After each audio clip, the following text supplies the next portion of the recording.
So, what's up, takilang malalakbay, for short malaga. Ngayon guys, gusto nga ko i-share sa inyo guys no, ang first itong gibuhat sa conditioning. No, ito sa itong gigamit ani guys kay ang ginagamit ni Papa guys, no, sampod lang mga manok ko diri. Karon ako ma-share sa inyo kay bago ko di ko naman. Bago ko naman og pang kani guys. Ligo na akong giligo na sila guys kay ang purga, deworm. Yan guys, actually tatlo ito sila guys.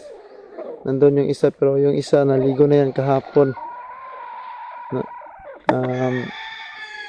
Twins lang ang sasalihan natin pero may reserve tayo na isa. Kaso nga lang yung isa stag pa yun, 11 months at saka itong dalawa cock na to. Then guys, may wing ban na yan sila pero personal lang, personal wing ban lang yan guys. Quick update lang guys, no? Guys, disclaimer lang po guys, no animal were harmed during making this video, purposes lang sila guys, no?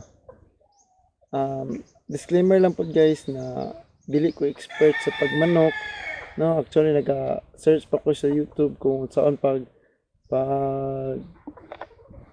usaon ang mga sistema sa pagmanok, no, gikan sa day old. Kaya actually nagabreed po mi diri, no, gikan sa day old nanto sa mga conditioning, no, nag-search ko na sa YouTube.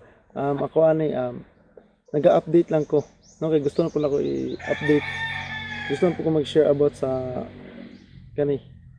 sa pagmamanok, no.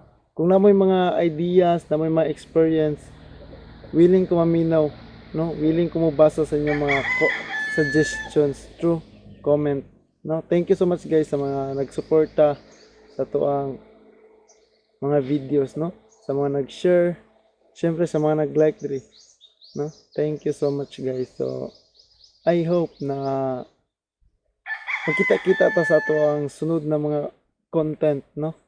I hope na Japon mo mag-support sa tuwa, no? Pero kung bago pa lang ka sa ko ang YouTube channel guys, please consider to subscribe this channel and like this video. So kana lang guys, kato lang, no? Thank you so much.